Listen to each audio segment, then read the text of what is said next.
Ibinahagi ng atin ng gamer na pagkatapos nila itong maipakremate, hinalungkat niya ang cellphone ng kanyang kapatid at doon niya nalaman na ang dalawa ay nagkakilala pala noong 2022 sa mobile game na Honor of Kings. Sa loob ng 2 taon ay ginampanan ni Luigi ang pagiging isang lalaki na naaayon sa kanilang kultura. Bagamat siya ay mas bata sa kanyang nobya, si Luigi ay naging mapagbigay dito. Mula sa mga simpleng pangangailangan hanggang sa pagbibigay nito ng pera na maaari niyang gastusin sa kanyang birthday, hanggang sa renta ng kanyang tinutuluyan na apartment ay ibinibigay ni Luigi. Ibinahagi din ng atin ng gamer na pati bagong cellphone pagbiyahe ni Tanzu sa ibang bansa at kapital sa pagbubukas ng sarili nitong flower business ay pinondohan din ng kanyang kapatid. Sa madaling salita, kahit anong gusto ng kanyang nobya ay bukas palad na ibinibigay ni Luigi. Na kahit ata hiligin ito na mapasakamay niya ang buwan ay ibibigay ng gamer. Kung ang iba ay hinangaan ng pagmamahal nito sa kanyang nobya ay para naman sa kanyang pamilya, ay magaling mapangmanipula si Tanzu. Sinabi nila na ang kanilang kapatid ay hindi mayaman dahil ang tanging source of income nito ay ang paglalaro ng online game. At upang maibigay ang luho ng kanyang nobya ay sobra ang ginawang pagtitipid ni Luigi. Ibinahagi ng kanyang ate sa social media na kung maganda at komportable ang tinutulugan nito at masasarap ang mga kinakain niyang mga pagkain, ay kapaligtaran man noon ang nararanasan ni Luigi. Sinabi niya na hanggang maaari ay gumagastos lamang ito ng 10 yuan o 80 pesos kada buwan para makatipid at makaipon ng pera na magpapatunay kay Tanzu at sa pamilya nito na kaya niyang maibigay ang pangangailangan nito. Sa kanyang social media ay minsang ibinahagi ni Luigi na ayaw niyang kumain ng gulay dahil gusto niyang mag-take out sa McDonald's. Pero ang post na yan ay isang pangarap lamang para sa kanya dahil mas nangingibabaw kay Luigi ang pagtitipid. Sa mga ulat ay nalaman ng publiko na ang pagsasakripisyo pala nito para makatipid ay dahil sa gusto niyang pakasalan ang 26 na taong gulang niyang nobya. Hindi malinaw kung kailan at saan nangyari ang proposal pero kumpirmado na nakatakda na sana silang magpakasal bago matapos ang taong ito. Pero noong nakaraang buwan, April 2024, ay nag-iba ang isip ni Tanzu at gamit ang cellphone ay nakapag-break siya kay Luigi.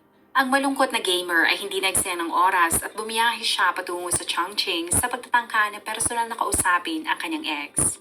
Nang siya ay dumating sa apartment ni Tanzu, ay nag-usap ang dalawa. Humingi si Luigi ng second chance at kung papayag ang kanyang ex, ay gusto niyang makipag-live-in dito. Ngunit ang pag-asa na sila ay magkakabalikan at pangalawang pagkakataon na gusto niya makuha ay hindi nangyari. Ayon sa balita, kasabay ng pagtanggi ni Tanzu na makipagbalikan si gamer, ay umayaw din ito na tumira sa iisang bubong kasama si Luigi. Ang sawi sa pag-ibig na gamer ay tinanggap na tapos na ang lahat.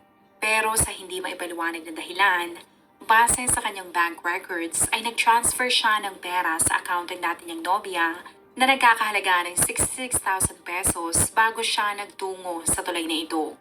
Ayon sa kanyang ate ay suma total 4 na milyong piso ang nabigay ni Luigi sa dati niyang nobya sa loob ng halos 2 taon nilang relasyon. Pagkatapos lumabas ng mga impormasyon na yan, katulad ng inaasahan, ang mga tao sa internet ay hindi nagustuhan ang pagtrato ni Tanzu sa 21 taong gulang na gamer.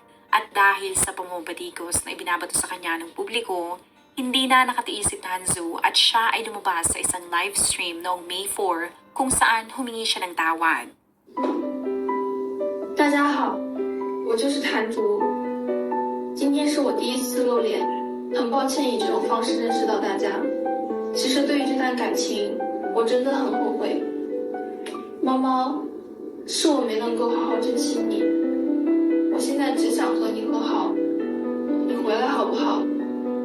是我辜负了你的真心，对不起。 Pagkatapos kumalat ng video na yan ay lalong mas nagalit ang publiko sa kanya dahil para sa kanila, hindi taus-puso ang paghingi nito ng paumanhin at hindi rin nila pinalampas ang kasuotan nito. Pero hindi doon natapos ang pagpapaliwanag ni Tanzu. Ibinahagi niya na ang relasyon nila ni Luigi ay hindi katulad ng isang normal na relasyon dahil ang meron sila ay matatawag na long-distance relationship. Sa loob ng 2 taon ay nagkita lamang sila ng ilang beses. At bagamat sinusuportahan siya ng gamers sa kanyang mga pangangailangan, ay nakukulangan naman siya pagdating sa emotional support na ibinibigay ng kanyang nobyo. at ito rin ang naging dahilan kung bakit siya nakipaghiwalay. Kasunod ng video na yan ay lumabas ulit siya sa isang live streaming at binago na niya ang kanyang kasuotan. Sinabi nito na ang insidente ay naging dahilan kung bakit siya ay sinugod sa ospital dahil sa matinding pagkabalisa na kanyang nararanasan. At upang mapatunayan na nagsasabi siya ng totoo, ay ipinakita niya ang isang medical certificate. Doon ay nakalagay na siya ay na-admit sa psychiatric department ng 3 beses at siya ay na-diagnose na merong moderate depression. Isinuwalat din ito na naibalik na niya sa mga magulang ni Luigi ang halagang 1.1 million pesos na natanggap niya mula dito na dapat sanang gagamitin niya para magtayo ng negosyo. Sa pagtatapos ng video na yun ay nakiusap siya sa mga magulang ni Luigi na sana ay magtungo ang mga ito sa presinto para pirmahan ang settlement paper. Dahil para kay Tanzu ay malungkot din siya sa nangyari. Ngunit sinabi niya na wala siyang magagawa para mapigilan ito sa mga desisyon nito sa buhay. Ang mga tao na mainit ang mata sa kanya ay mas lalong nagalit kay Tanzu dahil para sa kanila, ang kilos at mga body language nito ay walang indikasyon ng pagsisisi at kalungkutan. Nakadagdag pa sa kanilang galit nang makita nila ang video nito na sumasayaw habang nasa kaligitnaan ng paghahanap sa bangkay ni Luigi.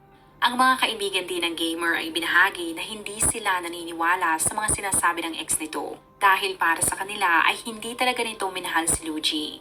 Ayon sa kanila, si Tanzu ay mahilig din sa mga babae. Ang ate naman ng gamer ay inakusahan din ito na ang kanyang kapatid ay pinaglaruan at ginamit lamang ni Tanzu. Sa kaligitnaan ng kontrobersyang ito ay karamihan sa mga tao ay nagalit sa ex-girlfriend nito. Ngunit may pailan-ilan naman na nagsabi na kahit gaano man kasakit na iwan ka ng taong minahal mo, na kay Luigi ang desisyon kung magpapatuloy siya sa buhay at gagamitin ang karanasan na yun para maging mas maayos ang kanyang kapalaran.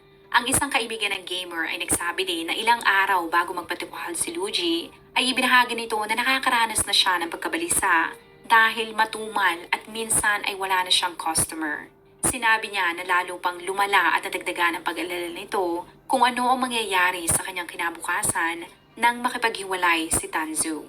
Ang teoryang yan ay sinang-ayunan din ng ilang mga eksperto.